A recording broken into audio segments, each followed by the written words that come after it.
Il est 16h en temps universel, 1 heure de plus à Paris, vous écoutez RFI Radio France Internationale. Le journal en français facile. Clotilde Dumais.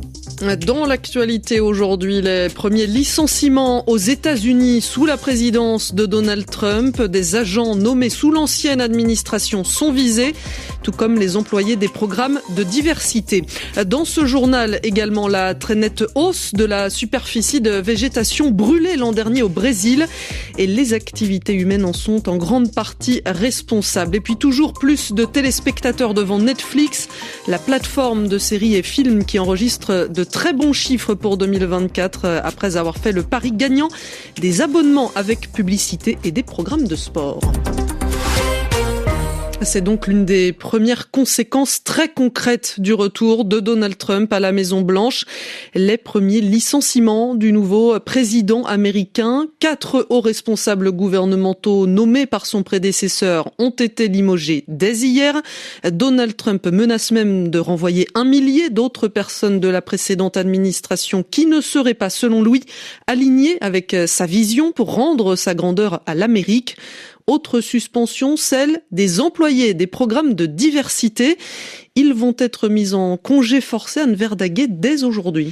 Oui, ceux qui sont dans le viseur de Donald Trump, ce sont les personnels du DEI, un programme mis en place pour promouvoir les droits des minorités raciales et LGBTQ+, dans les lieux de travail, mais aussi les établissements scolaires et les administrations. Donald Trump qualifie ce programme de folie.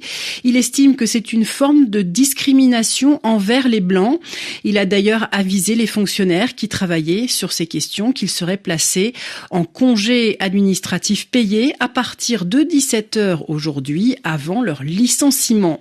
Cette purge devrait se poursuivre dans les semaines qui viennent et Trump ne veut pas s'arrêter aux seuls fonctionnaires. Dans un autre décret, le président américain encourage le secteur privé à suivre son exemple pour mettre fin à ce qu'il qualifie de préférence illégale. En prévision de sa prise de fonction, plusieurs grands groupes, dont Meta et McDonald's, avaient déjà annulé leurs initiatives pour donner plus de visibilité aux minorités. Les explications d'Anne Verdaguer. Et face à Donald Trump, le couple franco-allemand cherche, lui, un second souffle. Emmanuel Macron appelle les États européens à jouer tout leur rôle pour construire une Europe unie, forte et souveraine. Le président français qui a reçu à l'Élysée le chancelier Olaf Scholz à un mois des élections législatives anticipées en Allemagne. Donald Trump, qui est également présent dans tous les esprits au Forum économique de Davos en Suisse. Il y interviendra d'ailleurs demain par visioconférence. En attendant, c'est le secrétaire général des Nations Unies qui s'est exprimé aujourd'hui. Antonio Guterres a d'ailleurs salué la large contribution de Donald Trump pour le cessez-le-feu obtenu dans la bande de Gaza. Antonio Guterres qui est revenu dans son discours sur l'état actuel du monde. Nous vivons dans un monde de plus en plus impitoyable. La semaine dernière, j'ai prononcé mon discours annuel sur les priorités de l'ONU devant l'Assemblée générale. Et j'ai déclaré que notre monde faisait face à une multitude de problèmes. Des divisions géopolitiques d'envergure, une augmentation des inégalités et des violations des droits de l'homme. Nous sommes également les témoins d'une multiplication de conflits, certains d'entre eux menant à une transformation dans différentes parties du monde et non des moindres, comme au Moyen-Orient. Mais il y a enfin un espoir, comme le cessez-le-feu et l'accord sur les otages à Gaza, et nous travaillons sur la mise en place indispensable d'une aide humanitaire d'urgence. Du Moyen-Orient en passant par l'Ukraine jusqu'au Soudan, nous continuons de faire face à un combat difficile. Mais nous ne baisserons jamais les bras. Nous continuerons d'appeler à la paix, mais une paix fondée sur les valeurs qui sont celles de la Charte des Nations Unies, la loi fondamentale incluant la loi humanitaire internationale et les principes de souveraineté, d'indépendance et d'intégrité territoriale des États. Et concernant l'Ukraine, l'armée russe revendique la prise d'un nouveau village dans la région de Kharkiv, au nord-est du pays. Les forces de Kiev qui sont aussi en difficulté dans la région orientale de Donetsk, en particulier autour de Pokrovsk, ville importante pour la logistique militaire ukrainienne et l'industrie du charbon. Pour le moment, donc, la guerre continue malgré les spéculations sur d'éventuelles discussions pour mettre fin au conflit entre Kiev et Moscou. Donald Trump a menacé il y a quelques minutes la Russie de sanctions si elle ne s'entend pas immédiatement avec l'Ukraine. En cas de trêve, le président ukrainien Volodymyr Zelensky estime pour sa part qu'il faudrait au moins 200 000 soldats européens à déployer pour garantir la sécurité de son pays. En Syrie, les nouvelles autorités affirment qu'elles sont en train de négocier avec les forces kurdes qui contrôlent le nord-est du pays. Les nouvelles autorités réclament leur démantèlement, tout comme celui de tous les groupes armés. Mais si les négociations n'aboutissent pas, le ministre syrien de la Défense n'exclut pas un recours à la force. 2 personnes tuées en Allemagne, un homme de 41 ans et un enfant de 2 ans après une attaque au couteau dans un parc en Bavière dans le sud du pays. 2 autres personnes sont gravement blessées. Le suspect a été arrêté. Il s'agit d'un Afghan de 28 ans. Ses motivations n'ont pas encore été communiquées par les autorités.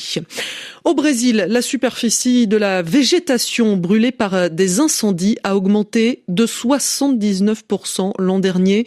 C'est ce qu'indique un rapport de la plateforme de surveillance Map Biomasse publié aujourd'hui. Plus de 30 millions d'hectares sont donc partis en fumée. C'est à peu près l'équivalent d'une surface grande comme l'Italie. Et c'est du jamais vu, Pauline Glaise, depuis 2019. L'Amazonie, un écosystème, un milieu riche en biodiversité et important pour la régulation du climat, a payé le plus lourd tribut. Il en a subi les plus graves conséquences. 58% du total des terres brûlées au Brésil se trouvent en Amazonie. Très affectée également par les incendies, le Cerrado. Or, même si elle est moins connue que l'Amazonie, cette savane est aussi très riche en biodiversité, en diversité du vivant et stocke aussi beaucoup de carbone. L'ampleur, la dimension des incendies est en partie liée au réchauffement climatique. La végétation plus sèche facilite la propagation, l'avancée des flammes. Mais pratiquement tous les feux ont été provoqués par l'homme, soit dans le cadre de pratiques agricoles, soit pour s'approprier illégalement des terres. Et des départs de feu, il y en a eu beaucoup, plus de 140 000. On n'en avait pas constaté autant depuis 17 ans. Autre indicateur négatif, pour la première fois en Amazonie, il y a eu plus de forêts brûlées que de pâturages. La protection de l'Amazonie est au cœur d'une initiative annoncée au Forum économique mondial de Davos.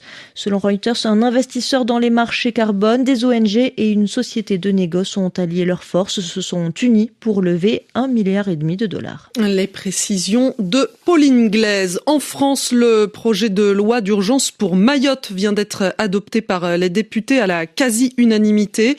Il doit permettre de reconstruire l'archipel le plus rapidement possible, 1 mois et demi après le passage du cyclone Chido. La chanteuse malienne Rokia Traoré va être libérée, annoncent des avocats, alors qu'elle est incarcérée depuis fin novembre à Bruxelles dans le cadre d'un conflit avec son ancien conjoint belge sur la garde de leur fille. On y reviendra dans 1 heure dans le prochain journal sur RFI. C'est le scénario parfait pour Netflix. La plateforme de streaming qui propose de nombreux films et séries a encore enregistré près de 19 millions de nouveaux abonnements au dernier trimestre 2024. De bons chiffres qui s'expliquent, Myriam Berber, par la stratégie mise en place par l'entreprise américaine. C'est une très bonne année 2024 pour Netflix avec des revenus en hausse de 16% pour atteindre 39 milliards de dollars. Une forte croissance qui s'explique par le durcissement de sa politique sur le partage de mots de passe entre utilisateurs et la hausse de ses tarifs. Mais pas seulement, la publicité et le direct font désormais partie du modèle Netflix. Les abonnements avec publicité représentent plus de 55% des nouvelles inscriptions au dernier trimestre. Sur ce marché très convoité, le géant du streaming parie sur la diffusion en direct de programmes sportifs inédits comme la Coupe du Monde féminine de football ou bien encore le match de boxe entre la légende des poids lourds Mike Tyson et le youtubeur Jake Paul. Ce combat qui a attiré 60 millions de téléspectateurs a été l'événement sportif le plus regardé en streaming. Et les perspectives pour 2025 sont encourageantes. Le groupe américain estime que son chiffre d'affaires sera près de 44 milliards de dollars. Myriam Berber, merci à vous qui avez donc plutôt choisi la radio. Et ce journal en français facile, il est à réécouter et à lire sur Internet à cette adresse françaisfacile.rfi.fr.